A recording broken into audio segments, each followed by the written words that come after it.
میرا پسندیدہ رہنما مولانا آزاد۔ مولانا ابوالکلام آزاد 11 نومبر 1888 کو مکہ مکرمہ میں پیدا ہوئے۔ آزاد کا اصل نام غلام محی الدین تھا۔ مولانا آزاد بچپن سے ہی تیز دماغ اور ذہین تھے۔ انہوں نے اپنی ابتدائی تعلیم گھر پر ہی حاصل کی۔ ان کی والدہ ایک عرب خاتون تھی اور والد مولوی خیر الدین کلکتہ کے رہنے والے تھے، جو افغانستان سے ہجرت کر کے ہندوستان آ بسے تھے۔ مولانا آزاد 1890 میں والد کے ساتھ ہندوستان آئے۔ مولانا آزاد نے عربی، فارسی، دینیات، بنگلہ، انگریزی، ہندی، علم ہندسہ، الجبرا اور فلسفے کی تعلیم حاصل کی۔ مولانا آزاد بیک وقت مجاہد آزادی، مفکر اسلام، امام الہند، دانشور، عالم، ماہر تعلیم، محقق، مفسر قرآن، خطیب، ادیب اور صحافی تھے۔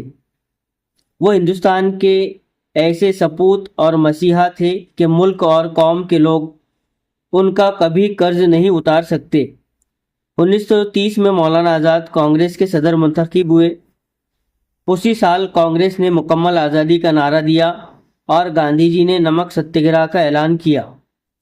مولانا آزاد نے کئی اخبارات اور رسائل کی اشاعت کی۔ ترجمان القرآن کے نام سے قرآن مجید کی تفسیر لکھی۔ ان کے مشہور اخبارات الہلال اور البلاغ تھے۔ خطوط کا مجموعہ غبار خاطر کے نام سے شائع ہو چکا ہے۔ الہلال اور البلاغ کے ذریعے آپ نے ملت کے مذہبی و سماجی شعور کو بیدار کرنے کے ساتھ ہی ساتھ مسلمانوں کے اور برادران وطن کے دلوں میں آزادی کی شمع روشن کر دی۔ مولانا آزاد اپنے وطن کے سچے عاشق، بڑے سیاسی مفکر اور دور اندیش لیڈر تھے۔ جد و جہد آزادی کے سلسلے میں ملک و قوم کی جو خدمت انہوں نے کی وہ قابل ستائش ہے۔ اعلیٰ اجتماعی مقصد کے حصول کے لیے مولانا آزاد نے اپنی زندگی وقف کر دی۔ مولانا آزاد کی بیوی زلیخا بیگم دک جیسے موذی مرض کا شکار ہو گئی۔ جیل کے حکام نے اشارتاً کہا کہ اگر وہ درخواست دے تو انہیں بیوی کو دیکھنے کی اجازت دی جا سکتی ہے۔ مولانا آزاد کی غیرت و حمیت نے رعایت گوارا نہ کی۔ 9 اپریل 1943 کو زلیخا بیگم کا انتقال ہو گیا۔ مولانا آزاد نے جیل میں جب یہ خبر سنی تو کہا، بالآخر 9 اپریل کو زہر غم کا یہ پیالہ لبریز ہو گیا۔ جدید ہندوستان کے معمار مولانا آزاد اور پنڈت نہرو ہے۔ قومی یکجہتی کا جو خواب آزاد اور نہرو نے دیکھا تھا اسے پورا کرنے میں انہوں نے کوئی کسر نہیں چھوڑی۔ خاص کر نئی نسلوں کے لیے مولانا آزاد کی زندگی سبق آموز ہے۔